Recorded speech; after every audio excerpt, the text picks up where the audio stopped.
आज के इस वीडियो में हम देखेंगे बॉम्बे डेक्कन में किस तरीके का रिवॉल्ट हुआ था। तो शुरू करते हैं। तो 19th सेंचुरी में पेजेंट्स पूरे इंडिया में पेजेंट्स काफ़ी ऐसे इंस्टेंसेस हुए जहाँ पे पेजेंट्स ने इंडिया में मनी लेंडर्स और ग्रेन डीलर्स के ख़िलाफ़ रिवॉल्ट किया। और ऐसा ही एक इन्फेमस काफ़ी ज़्यादा बुरी तरीके से फेमस रिवोल्ट हुआ था 1875 में डेक्कन में, बॉम्बे डेक्कन में ये रिवोल्ट हुआ था। तो क्या क्या हुआ था हम सबसे पहले देखते हैं कि इस रिवोल्ट में क्या क्या हुआ था। अब तक आपको इतना पता है कि पेजेंट्स मनी लेंडर्स से नाराज़ थे, मनी लेंडर्स के ख़िलाफ़ उन्होंने आंदोलन किया, रिवोल्ट किया। और इसके अलावा आपको ये भी पता है कि ऐसा एक रिवोल्ट हुआ था बॉम्बे डेक्कन में 1875 में। ये काफ़ी ज़्यादा इम्पोर्टेंट है। अब देखते हैं कि क्या हुआ था। तो जो इस मूवमेंट की शुरुआत है वो कहाँ से हुई थी? सूपा। सूपा जो है वो पूना में एक बड़ा सा गांव है, पूना डिस्ट्रिक्ट जिसको अभी हम पुणे कहते हैं। वहाँ पे एक बड़ा सा गांव है। तो ये एक मार्केट सेंटर था। तो ऑफ कोर्स काफ़ी ज़्यादा शॉपकीपर्स रहते होंगे, मनी लेंडर्स रहते होंगे यहाँ पे। तो ये एक मार्केट सेंटर था, काफ़ी ज़्यादा शॉपकीपर्स और मनी लेंडर्स रहते थे। 12 मई 1875 में क्या हुआ? 12 मई 1875 में इस मूवमेंट की शुरुआत हुई। रैयट्स ने सराउंडिंग गांव से, आसपास के गांव से वो इकट्ठे हुए और शॉपकीपर्स पे अटैक किया और उन्होंने अकाउंट बुक्स मांगे, डेड बॉन्ड्स मांगे। उन्होंने खातास को यानी अकाउंट बुक्स को बर्न कर दिया, डेड बॉन्ड्स को डिस्ट्रॉय कर दिया। और इसके अलावा उनके शॉप्स को भी लूट लिया और उनके घर में आग भी लगा दी। साहूकार के घर में आग भी लगा दी। अब साहूकार कौन होता है? जो मनी लेंडर और ट्रेडर दोनों की तरह काम करता है, उसको हम साहूकार कहते हैं। तो ऐसा हुआ। तो क्या क्या हुआ? डेड बॉन्ड्स डिस्ट्रॉय हुए, अकाउंट बुक्स को बर्न किया गया, शॉप्स को लूटा गया और उनके घर में आग लगा दिया गया। और ये कब हुआ? 12 मई 1875 को। अब पूना में तो ये हो गया। अब पूना से ये फैल गया अहमदानगर, और अहमदानगर से ये धीरे धीरे और ज़्यादा फैल गया। 65,000 स्क्वायर किलोमीटर्स तक ये फैल गया। 30 विलेजेस इससे अफेक्टेड थे और हर जगह पैटर्न सेम था, हर जगह सेम चीज़ें हुई थी। साहूकार्स को अटैक करना, अकाउंट बुक्स को बर्न करना, डेड बॉन्ड्स को डिस्ट्रॉय करना। और काफ़ी केसेस में अब साहूकार्स को डर लगने लग गया था, बिकॉज़ ये रिवोल्ट काफ़ी ज़्यादा एग्जैसरबेट हो रहा था, वर्सन हो रहा था।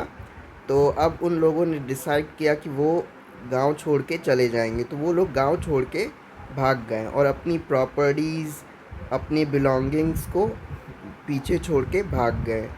तो ऐसी चीज़ें हुई। अब देखते हैं कि क्या हुआ आगे। 1857 का रिवोल्ट भी हुआ था। तो 1857 के रिवोल्ट से ऑफ कोर्स दूध का जला छाछ भी फूंक फूंक के पीता है। बिल्कुल ऐसे ही 1857 के रिवोल्ट में ब्रिटिश काफ़ी ज़्यादा डर गए थे। तो उन्होंने डिसाइड किया कि वो अब इस रिवोल्ट को स्प्रेड होने से रोकेंगे, क्योंकि ये काफ़ी ज़्यादा ज़रूरी था ताकि 1857 वाली कंडीशन ना वापस से आ जाए, अराइज़ हो जाए। तो पुलिस पोस्ट इस्टेब्लिश किए गए थे ताकि रेबिल जितने भी पेजेंट्स थे जो कि रेबल कर रहे थे उनको डराया जा सके, सबमिशन, ताकि वो लोग नकल अंडर कर लें, सरेंडर कर लें। ट्रूप्स को बुलाया गया। लगभग 951 लोगों को अरेस्ट किया गया और काफ़ी लोगों को कन्विक्ट किया गया।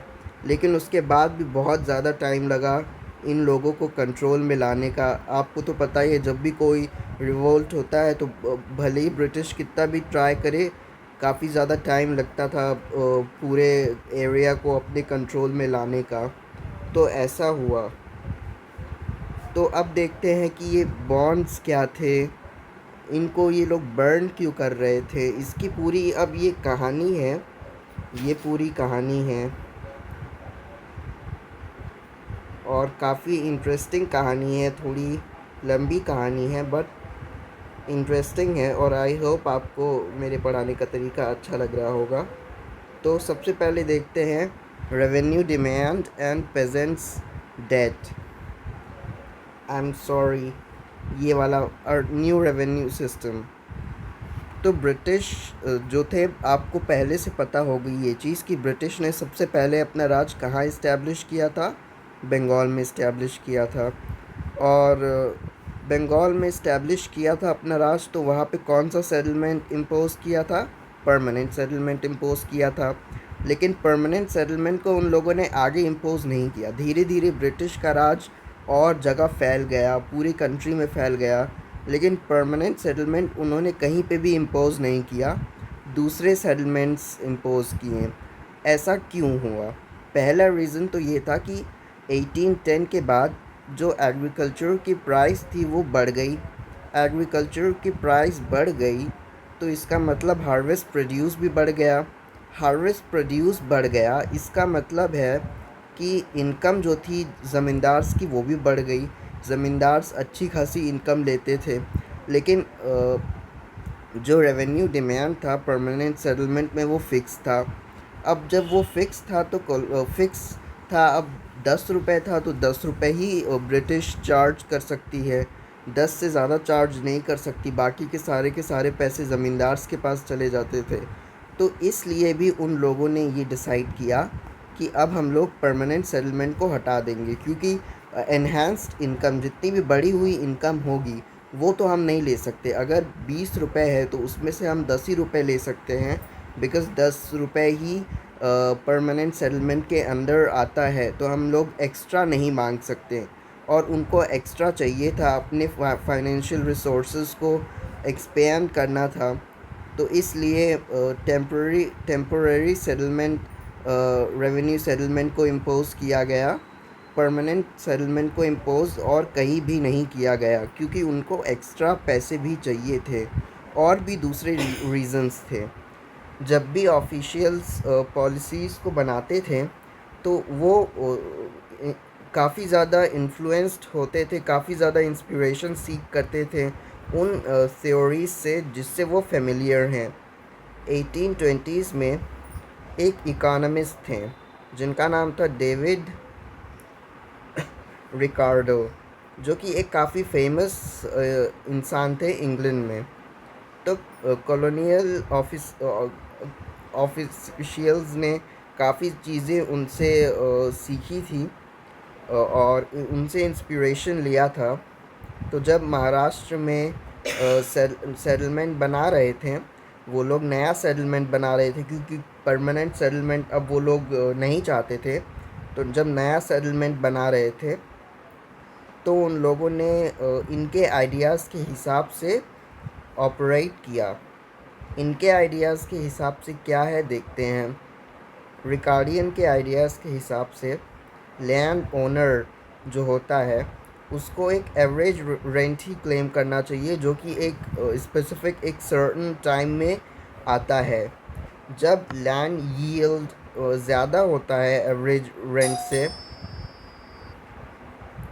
जब लैंड यील्ड एवरेज रेंट से ज़्यादा होता है तो उसको हमें टैक्स कर देना चाहिए, क्योंकि अगर टैक्स नहीं करेंगे तो कल्टीवेटर्स जो हैं वो तो रेंटियर्स बन जाएंगे, और उनका सरप्लस इनकम जो है, जो उनका एक्स्ट्रा इनकम प्रोड्यूस हुआ है, वो इफ़ेक्टिवली उसको हम लोग यूटिलाइज़ नहीं कर पाएंगे। और यही चीज़ हुई थी बंगाल में भी। तो बंगाल में ज़मींदार जो हैं वो रेंटियर्स बन गए थे, अपने रेंटल इनकम्स में रहते थे।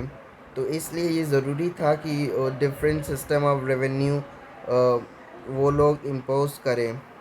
The revenue system that was introduced in the Bombay Deccan came to be known as ryotwari settlement, उसको रैयतवारी सेटलमेंट कहा गया।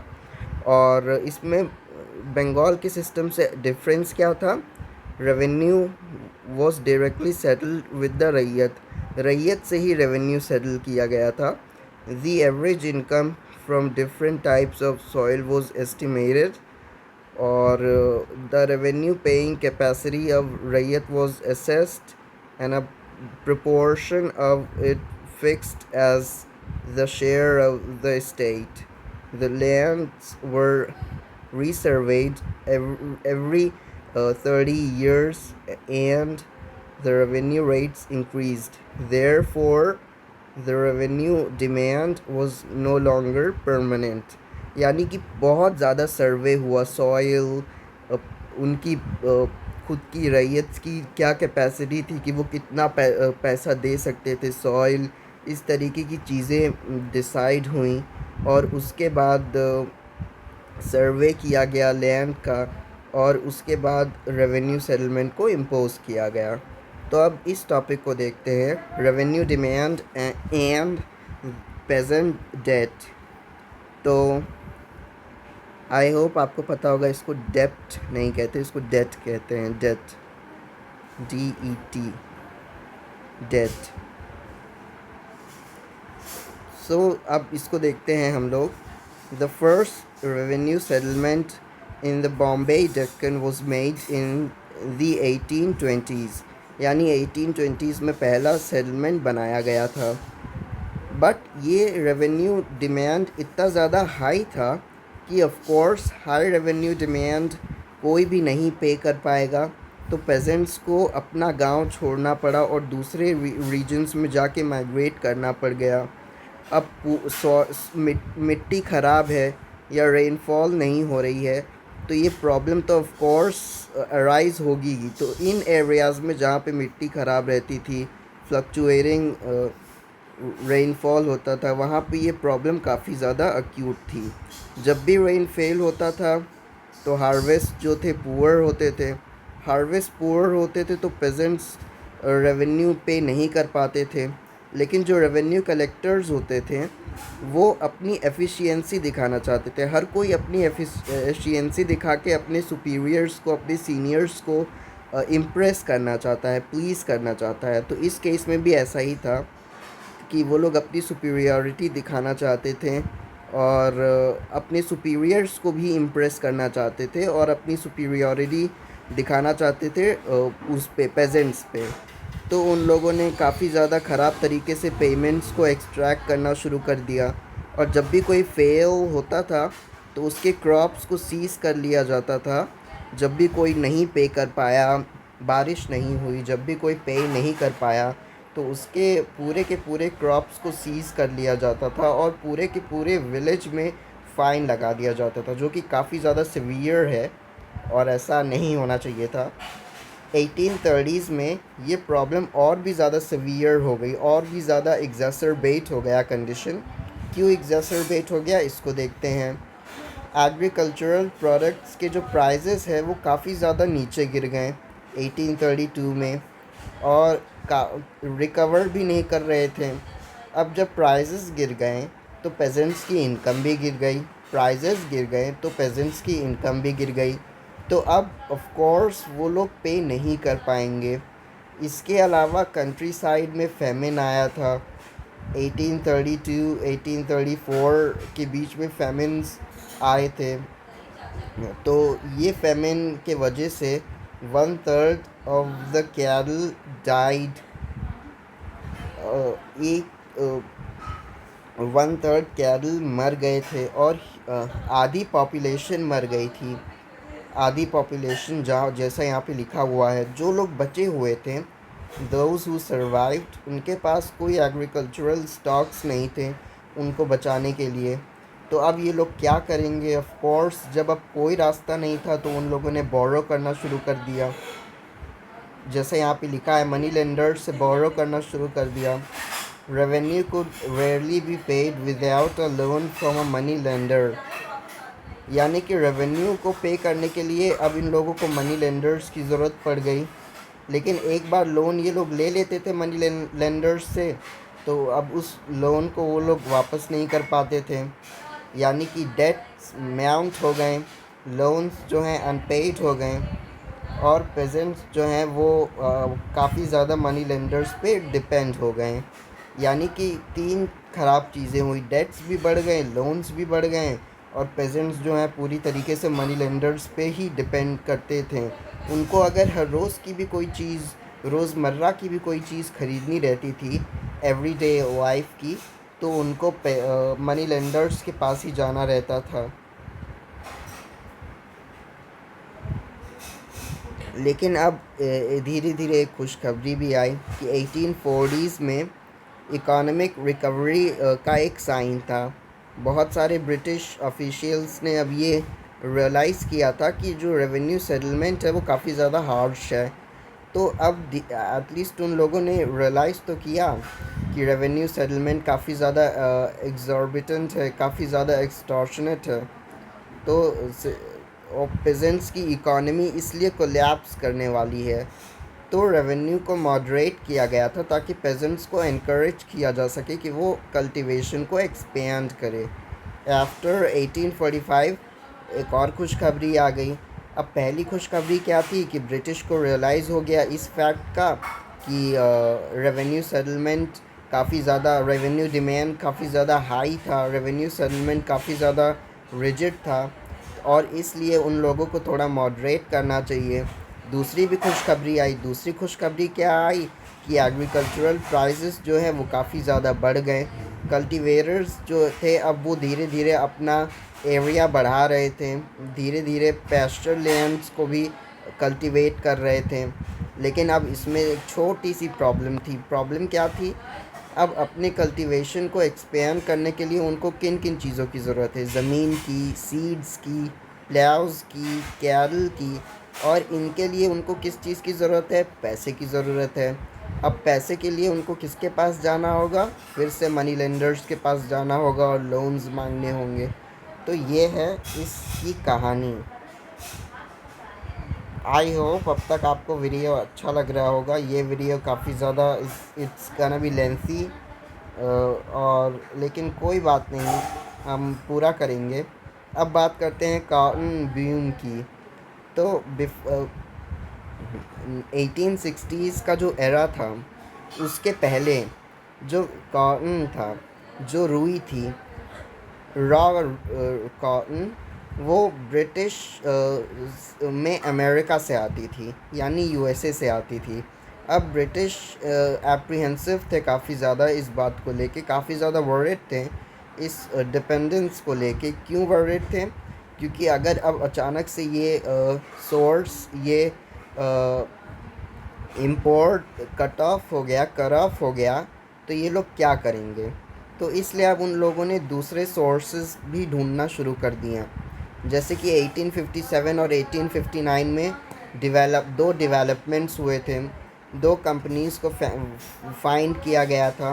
पहली कंपनी थी कॉटन सप्लाई एसोसिएशन, दूसरी कंपनी थी मैनचेस्टर कॉटन कंपनी, जिस 1859 में, 1857 में कॉटन सप्लाई एसोसिएशन और 1859 में मैनचेस्टर कॉटन कंपनी को बनाया गया था। अब इनका ऑब्जेक्टिव क्या था? कोई भी कंपनी बनती है तो उनका ऑब्जेक्टिव होता है। इनका ऑब्जेक्टिव क्या था कि ये हर एक पार्ट में कॉटन प्रोडक्शन को एनकरेज करेंगे जहाँ जो कि उसके ग्रोथ के लिए सूटेबल है। अब इंडिया ग्रोथ के लिए सूटेबल था। क्यों सूटेबल था? क्योंकि बहुत सारे लेबर्स थे, क्लाइमेट अच्छा था, सॉइल अच्छी थी।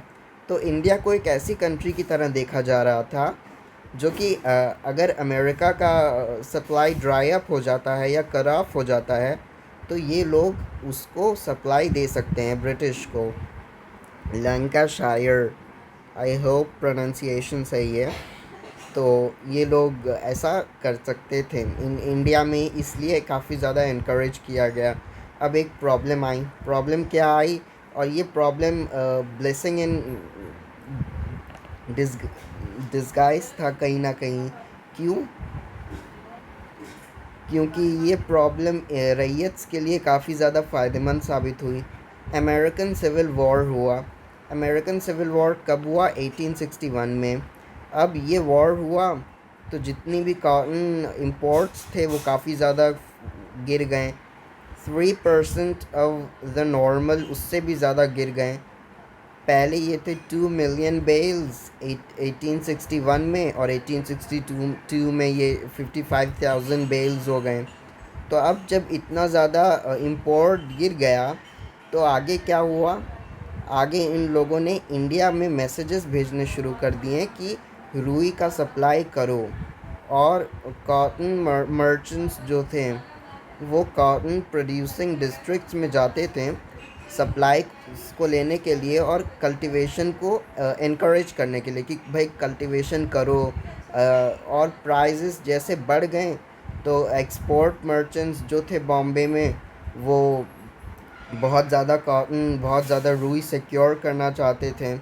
तो उन लोगों ने साहूकार्स को एडवांसेस देने शुरू कर दिए, और साहूकार्स को एडवांसेस देने शुरू कर दिए तो उन लोगों ने क्रेडिट देने शुरू कर दिए मनी लेंडर्स को, जिन्होंने प्रॉमिस किया कि वो प्रोड्यूस को सिक्योर करेंगे। और ऐसा क्यों हुआ? क्योंकि जब भी कोई मार्केट में बूम होता है तो क्रेडिट ईज़िली फ़्लो होता है। क्यों क्रेडिट ईज़िली फ़्लो होता है? क्योंकि उनको पता होता है कि वो वापस अपने मनी पा लेंगे, इसलिए वो लोग लोन्स वगैरह काफ़ी ज़्यादा देते हैं, क्योंकि उनको पता होता है उनको वापस उनके पैसे मिल जाएंगे। अब इन डेवलपमेंट का, जैसा कि हमने कहा, डेक्कन कंट्री साइड में काफ़ी ज़्यादा इम्पैक्ट पड़ा। रैयत्स को काफ़ी ज़्यादा क्रेडिट्स मिलने लग रहे थे, और उनको 100 रुपये हर एक एकड़ के दिए जा रहे थे, और साहूकार उनको पैसे पे पैसे दे रहे थे, बिकॉज़ अब उनको पता था कि पैसे उनको वापस मिल जाएंगे। अमेरिकन क्राइसिस कंटिन्यू हुआ, और जो रुई का प्रोडक्शन है इंडिया में वो भी एक्सपेंड हो गया। 1860 से 1864 जो प्रोडक्शन एरिया था वो डबल हो गया। 1862 में 90% कॉटन इंपोर्ट्स जो थे ब्रिटिश में, वो इंडिया से आते थे, यानी 90% 1862 में इंडिया से आते थे। लेकिन हर एक कॉटन प्रोड्यूसर को इससे फ़ायदा नहीं हुआ। रिच पेजेंट्स को तो फ़ायदा हुआ, बट ज़्यादातर लोगों को हेवियर डेट्स में वापस चले गए ये लोग। अब देखते हैं क्रेडिट जब ड्राई अप हो जाता है तो क्या होता है। तो ये सेकंड लास्ट टॉपिक है आई गेस। हम बॉम्बे डेक्कन भी इसमें कवर कर लेंगे। तो बूम जो है वो काफ़ी ज़्यादा लास्ट हो रहा था, अमेरिकन सिविल वॉर चल रहा था। तो कॉटन मर्चेंट्स को तो लगा कि अब तो वो लोग पूरी दुनिया के मार्केट में रॉ कॉटन के टर्म्स में कैप्चर कर लेंगे, अमेरिका को यूएसए को डिस्प्लेस कर देंगे। और ऐसा ही एक न्यूज़पेपर के आर्टिकल में भी छपा था 1861 में कि इंडिया जो है वो यूएसए को रिप्लेस कर देगा, और सबसे बड़ा कॉटन का इंपोर्ट इंडिया भी बनेगा। लेकिन 1865 में सारे के सारे सपने टूट गए। क्यों टूट गए? क्योंकि अमेरिकन सिविल वॉर जो था वो ख़त्म हो गया, कॉटन प्रोडक्शन जो अमेरिका में था रिवाइव हो गया, और इंडियन कॉटन एक्सपोर्ट्स जो था वो डिक्लाइन हो गया, यानी ड्विंडल हो गया। Export merchants and sahukars in Maharashtra were no longer keen on extending long term credit, यानी अब ये लोग क्रेडिट नहीं देना चाहते थे। पहले ये लोग क्रेडिट देना चाहते थे जब बहुत सारा पैसा था, अब ये लोग क्रेडिट नहीं देना चाहते थे। They could see the demand for Indian cotton fall, and the cotton prices slide downwards। ठीक है, so they decided to close down their operations, restricted their advances to peasants, and demanded repayment of outstanding debts। यानी जितने भी dates दिए थे अब उसके payments वापस मांगने लग गए। क्रेडिट ड्राई अप हो गया और रेवेन्यू डिमांड इंक्रीज़ हो गया। फर्स्ट रेवेन्यू सेटलमेंट किया गया था 1820s 1830s में। अब दूसरा रेवेन्यू सेटलमेंट था। नए रेवेन्यू सेटलमेंट में क्या हुआ? डिमांड को ड्रामेटिकली काफ़ी ज़्यादा इंक्रीज़ किया गया था। 50 से लेके 100% रेवेन्यू डिमांड को इंक्रीज़ किया गया था। अब बेचारे ये लोग क्या करेंगे? अब ये लोग फिर से वही करेंगे जो इन लोगों ने किया था, मनी लेंडर्स के पास जाएंगे। मनी लेंडर्स भी अब इनको मना कर दिए। मनी लेंडर्स ने भी कह दिया कि भाई हमसे नहीं हो पाएगा, हम इनको लोन नहीं देंगे। तो अब इस टॉपिक को देखते हैं, दी एक्सपीरियंस ऑफ इनजस्टिस। तो ये फैक्ट कि मनी लेंडर्स ने मना कर दिया था लोन एक्सटेंड करने से, रैयत को काफ़ी ज़्यादा गुस्सा आ गया। ऑफ कोर्स गुस्सा आना जायज़ सी बात है। अब उनको सिर्फ इस बात का गुस्सा नहीं था कि वो काफ़ी ज़्यादा डेट्स में डीपर एंड डीपर थे, या फिर वो लोग मनी लेंडर्स पे काफ़ी ज़्यादा डिपेंड करते थे। उनको गुस्सा इस बात का भी था कि उनके दुख, उनके प्लाइट से मनी लेंडर्स काफ़ी ज़्यादा इनसेंसिटिव हो रहे हैं और काफ़ी ज़्यादा उनके दुख को इग्नोर कर रहे हैं, जो कि नहीं होना चाहिए। और मनी लेंडर्स जो थे कस्टमरी नॉर्म्स को भी वायलेट कर रहे थे। तो अब ये नॉर्म्स क्या होते हैं, इनको देखते हैं। तो ब्रिटिश राज के आने के पहले मनी लेंडर्स काफ़ी ज़्यादा, मनी लेंडिंग वाइड स्प्रेड था और मनी लेंडर्स को पावरफुल फिगर की तरह देखा जाता था। और अब कुछ कस्टमरी नॉर्म्स होते थे जो कि मनी लेंडर्स और रैयत के रिलेशनशिप को रेगुलेट करते थे। एक ऐसा नॉर्म ये था कि इंटरेस्ट जो चार्ज किया जाएगा वो प्रिंसिपल से ज़्यादा नहीं हो सकता, यानी वो प्रिंसिपल जितना ही होना चाहिए। वो इसलिए किया गया था ताकि मनी लेंडर्स के जो एग्जैक्शंस थे उसको चेक किया जा सके, ताकि वो लोग एक फेयर इंटरेस्ट चार्ज कर रहे हैं, ज़्यादा चार्ज नहीं कर रहे हैं। लेकिन जैसे ही ब्रिटिश आई, सेटलमेंट्स हुए, इस नॉर्म को तोड़ दिया गया। एक केस में ये देखा गया था कि इंटरेस्ट रेट जो था वो 2000 था, प्रिंसिपल रेट सिर्फ 100 रुपये था। तो रैयत ने कंप्लेन किए, जैसा कि यहाँ पे लिखा है कि कस्टम्स के वायलेशन का कंप्लेन किया। तो रैयत मनी लेंडर्स को डिसीटफुल यानी चीटर्स की तरह देख रहे थे। They complained of money lenders manipulating laws and forging accounts, यानी कि वो लोग लॉज को तोड़ रहे थे। और 1859 में ब्रिटिश ने एक लॉ पास किया जिसको कहते हैं लिमिटेशन लॉ, जिसने कि ये स्टेट किया कि that the loan bond sign, जिसने कि sign between money lenders and ryots would have validity for only 3 years।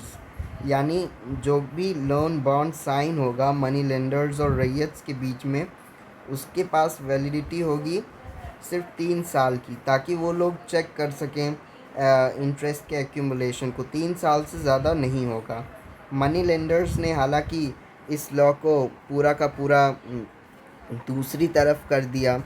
रैयट्स को हर साल एक नया बॉन्ड साइन करने के लिए फ़ोर्स करते थे, तो ये 3 साल कभी ख़त्म होता ही नहीं था, क्योंकि हर 3 साल पे वो लोग एक नया बॉन्ड साइन करने की कोशिश करते थे।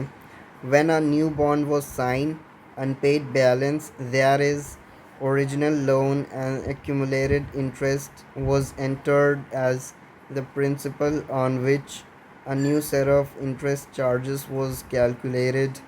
यानी कि जब भी नए बॉन्ड साइन होते थे तो जितने भी अनपेड बैलेंसेस होते थे, ओरिजिनल लोन और एक्यूमुलेटेड इंटरेस्ट, वो सब के सबको प्रिंसिपल की तरह लिया जाता था और इंटरेस्ट चार्जेस को इस तरीके से कैलकुलेट किया जाता था। In petitions that the Deccan riot commissions collected, ryots described how this process worked. यहाँ पे दिया हुआ है, अगर आपको जानना है तो आप इसको पढ़ सकते हैं। And how money lenders used a variety of means to shortchange the rayat। They refused to give receipts when loans were repaid। यानी ये लोग receipts नहीं देते थे रैयत्स को और काफ़ी ज़्यादा उनके साथ चीटिंग कर रहे थे।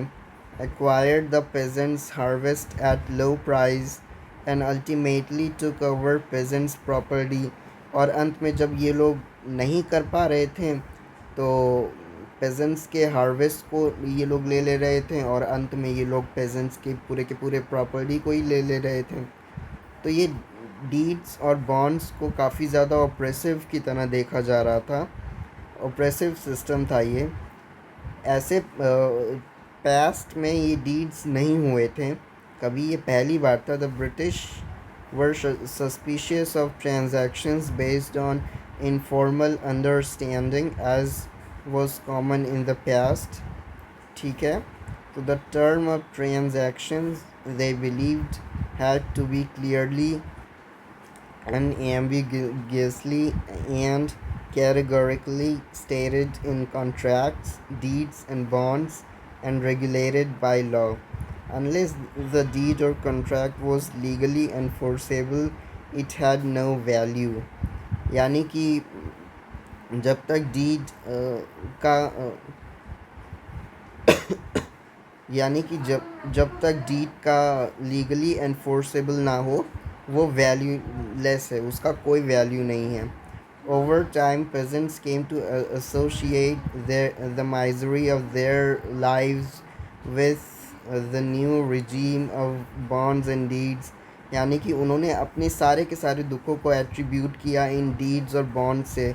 they were made to sign and put some impressions on documents, और इनको फोर्सफुली साइन कराया गया, अंगूठा छापने के लिए फोर्स किया गया, बट इनको ये भी नहीं पता था कि ये हो क्या रहा है। दे फियर्ड द रिटन वर्ड। अब ये लोगों को इतना ज़्यादा डर लगने लग गया था कि ये लोग साइन करने से अवॉइड करते थे, but they had no choice because to survive they needed loans, and money lenders were unwilling to give loans without legal bonds। अब इनको सरवाइव करना है, हर एक को सरवाइव करना है। अब सरवाइव करने के लिए बॉन्ड्स की ज़रूरत तो पड़ेगी ही, लेकिन मनी लेंडर्स बिना लोन्स की ज़रूरत पड़ेगी ही, लेकिन मनी लेंडर्स बिना बॉन्ड्स के लोन्स देना नहीं चाहते थे। तो अब देखते हैं डेक्कन राइट्स कमीशन। तो हमें ये पता चल गया कि राइट्स हुआ कैसे हुआ, और राइट्स में क्या क्या हुआ हमें ये पता है।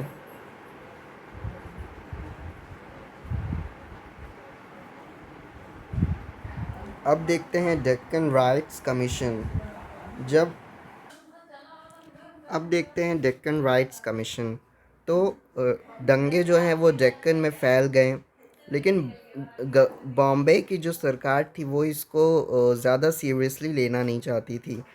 लेकिन इंडिया की जो सरकार थी, एज आई सेड, शुरुआत में ही कहा था कि 1857 में एक रिवोल्ट हुआ था, काफ़ी ज़्यादा इन्फेमस का नोटोरियस रिवोल्ट था। तो उस रिवोल्ट से अभी भी वो लोग डरे हुए थे, इसलिए उन्होंने बॉम्बे की सरकार को ये प्रेशराइज़ किया कि वो लोग एक कमीशन को सेटअप करें, ताकि वो लोग दंगे के कॉजेज़ को इन्वेस्टिगेट कर सकें। तो इस कमीशन का नाम रखा गया द डेक्कन राइट्स कमीशन।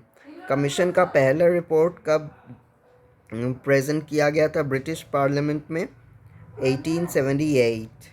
इस रिपोर्ट को डेक्कन राइट्स रिपोर्ट भी कहते हैं, और ये काफ़ी ज़्यादा सोर्सेज प्रोवाइड करता है। जैसे कमीशंस ने इंक्वायरीज़ की डिस्ट्रिक्ट में जहाँ पे राइट्स हुआ था, रैयत, साहूकार्स और आई विटनेसेस के स्टेटमेंट्स को रिकॉर्ड किया गया। रेवेन्यू रेट्स, प्राइजेस और इंटरेस्ट रेट्स, डिफरेंट रीजन्स में रेवेन्यू रेट्स, प्राइजेस और इंटरेस्ट रेट्स को कंपाइल किया गया, कंपेयर किया गया। जैसा कि यहाँ पे भी लिखा है कि इंटरेस्ट रेट इतना था, और ये इतना था जितना पहले डिमांड किया गया था। तो ये सारी चीज़ें हुई। उसके बाद रिपोर्ट्स को जो है डिस्ट्रिक्ट कलेक्टर्स ने जो रिपोर्ट्स भेजे उसको भी कंपाइल किया गया, कोलेट किया गया। तो ये था Deccan riots commission. I hope आपको ये वीडियो पसंद आया हो। Please like, share and subscribe to my channel, and please suggestions देते रहिए। मेरे पढ़ाने का तरीका अच्छा है या बुरा है, please do let me know, और please like, share and subscribe. Good bye.